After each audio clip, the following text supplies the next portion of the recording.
What's up, everyone? Welcome back to the United Devils YouTube channel. My name is Aryan, and we are back with the very first preview of the 2021 calendar year season. Manchester United are set to host Aston Villa on Friday, New Year's Day, at 8 p.m. in another huge game. They are coming thick and fast, as we know.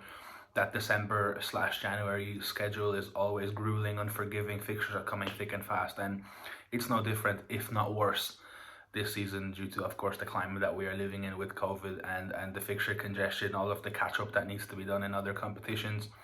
And it's kind of not really going to slow down going into January, but United have been coping with it very well. The 5 league games that they played in January, they managed to get 13 points. The last 9 games in the Premier League, United have 7 wins and 2 draws. So it's definitely been a long time, and it certainly feels like it's since the start of the season, where the Ollie out brigade was really in full force, and people had doubts over United started the season.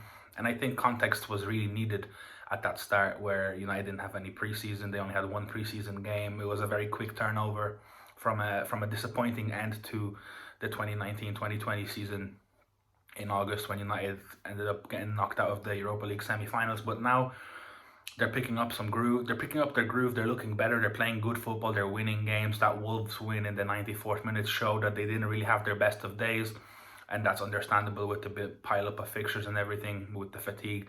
But they still managed to grind out the 3 points that I think 12 months ago they might not have. So it's really credit to Solskjaer, his coaching staff, and the players for really nailing down, getting into a good run of form at a very crucial period in the league, which now has them 3 points off Liverpool with a game in hand, heading into this New Year's Day fixture. And with the Liverpool game just 1 league game away, as United will be playing their game in hand, and now we know on January 12th away to Burnley, and then January 17th, 5 days later, will be the perhaps top of the league clash against Liverpool at Anfield, which might prove to be one of the biggest games in the post-Sir Alex Ferguson era for Manchester United. But before we talk about that, we still have some games to go through. There's quite a lot of games still in between that and other competitions, and we are previewing this one.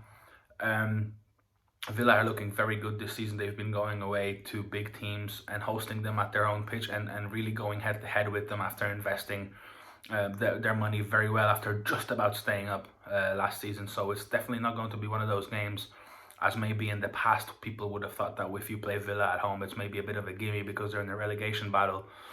This time it's not the case. It's another very tough game and a big mental test for United to get up for it again. Of course, playing on New Year's Day, it means you have limited activity time with your family on New Year's Eve. So it's going to be another huge one for this young team that's still learning to win for the most part. But I think they've really shown over the last few months that they have improved in that aspect, that mental aspect of being able to handle those big games that they are expected to pick up points in, and maybe pounce on dropped points from around them. So it's going to be interesting to see how they respond to this New Year's Day fixture in prime time, of course, as well, being the last team. All eyes will be on United against Villa, and they play before Liverpool too. So it's going to be a further chance to put some more pressure on the league leaders. And it's hard to say that it's a title race right now, as Solskjaer said in his press conference after 15 games, 16 games, it's not really a title race yet. But I think the more United put pressure on Liverpool, the more interesting it's going to be, and the more unnoticed the league will be in regards to United's intentions this season.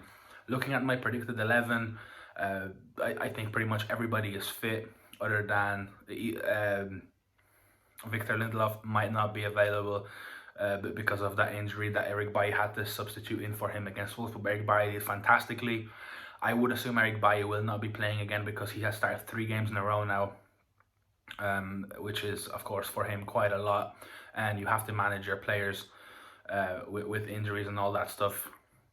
Of course, especially the players that are more injury prone than others, they have to be managed more carefully. And Edinson Cavani is unfortunately suspended for 3 games after the incident after the Southampton game at the end of November, where the FA deemed him guilty of using a racial word in one of his Instagram posts, which was actually thanking his friend in his native tongue. But the FA deemed it as necessary to punish the Uruguayan striker for that, who has been very helpful for United this season. And I'm sure he will be a miss, but I think the bright side of that is that he has to be only suspended for one Premier League game, and then the other two will be Manchester City in the Carabao Cup and Watford in the FA Cup.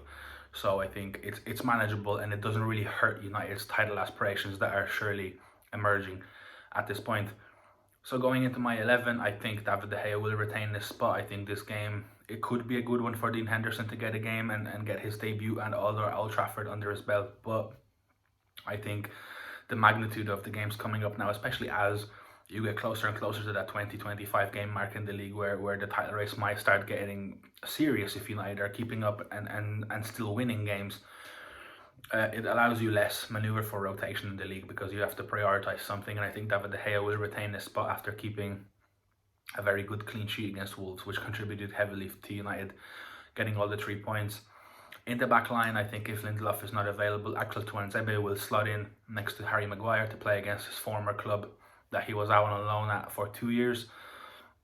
I think that would be a good partnership. It's of course playing a player against his former teammates, which also adds that little bit to the performance of any player, and we've seen managers do that in the past as a bit of an incentive to give players, and I wouldn't be surprised to see Axel Tuanzebe get a start here after being built up as well over the last few games and getting that start against Everton in the Carabao Cup last week. At right back, I think Aaron Wan-Bissaka will retain this spot. He played very solid defensively against Wolves. Of course, there's those things that you have against him in the final third. He didn't offer as much as maybe we expected him, but the goal did end up coming from the right hand side as Marcus Rashford switched over there late in the game following some substitutions. But I think Wan-Bissaka, of course, is a no-brainer at the moment, with United are reportedly looking for a right back in January. But at the moment, if Wan-Bissaka is fit, he plays. And at left back, I think Luke Shaw slots back into the first 11, replacing Alex Telles. I think when Telles' crosses don't land on the heads of his attackers, he is quite one-dimensional when it comes to breaking down low blocks. I'm not saying that United will have to break down the low block here against Villa, who are very much a footballing side, and they like to be adventurous and use the weapons that they have going forward. But I do think that the way that United want to play, and even on the break too, Luke Shaw is just better. He has more to offer, as much as he has been criticised maybe recently for some sloppiness in the final third and not really being aggressive enough defensively when United conceded their second against Leicester, the late equaliser. But I do think that his substitution appearance against Wolves showed just exactly what he offers to United, that different dimension in the final third, and it helped United a lot in distributing the ball and progressing it forward. So I do think that this will be a game where he was arrested, rotated for that Wolves game, and now he will be back in. That's when it gets interesting next, when we move into the midfield. Of course, Matic and Pogba played as a double pivot just a few days ago. I can't see that happening here against a Villa midfield that is very dynamic, and Jack Grealish is all over the pitch, and he needs somebody to chase him and keep tabs on him, and I think that's a perfect game for the McTominay and Fred double pivot. Both of them were arrested, of course, against Wolves. McTominay came on late as a tactical sub to prevent aerial threats late on. But I think this is a perfect game for United to win the midfield battle with energy and just being more dynamic, being more combative. And I just don't think that Pogba offers that. And that doesn't necessarily mean Pogba and Matic both. When it comes to the defensive side of the ball, putting in tackles, getting interceptions, they're just not those kind of players. And that's not saying that I would drop Pogba, because of course there's the diamond option. But when it comes to the double pivot, I think the smartest move here would be to go back to Matic or McTominay and Fred. Keep it simple, get the ball into the final thirds, expose the high line that Villa do often tend to play, get runners in behind, and get the ball into Bruno's feet, who I think will start again in front of them. And that's when we get forward. That begs the question, when does Bruno get his rest? Well, I don't think it's going to be this one, because this one is crucial. Maybe the derby in the Carabao Cup, but most definitely that Watford game at home in the FA Cup. That's when Bruno probably won't even be and shouldn't be in the matchday squad, just to get complete the game of rest before United have to play Burnley. But I do think he will start in the hole against Aston Villa, as he is just irreplaceable. He is Mr. Manchester United at the moment. He has more goal contributions than he has appearances, and you just cannot drop him at the moment in those important games. Off him, I think Marcus Rashford keeps his spot on the left-hand side, And then on the right, that is the question whether you opt to play the diamond or do you play a right-sided player. I don't think Mason Greenwood is going to play. He put in a solid shift against Wolves, but the output offensively wasn't there. With that said, he got subbed off, and last time United played Villa at Villa Park, he was very good and instrumental in catching Villa on the counter after United were intercepting well in the middle. So I guess there's something there that maybe he will play, and especially now with the suspension of Edinson Cavani, the options are maybe a little bit more limited. There's of course Dan James and Juan Mata there as well waiting in the wings, but it wouldn't surprise me if United went back in this game to their standard kind of formation from post-lockdown when it comes to the front four, and that's Rashford on the left, Greenwood on the right, Bruno in the middle, and Anthony Martial up front.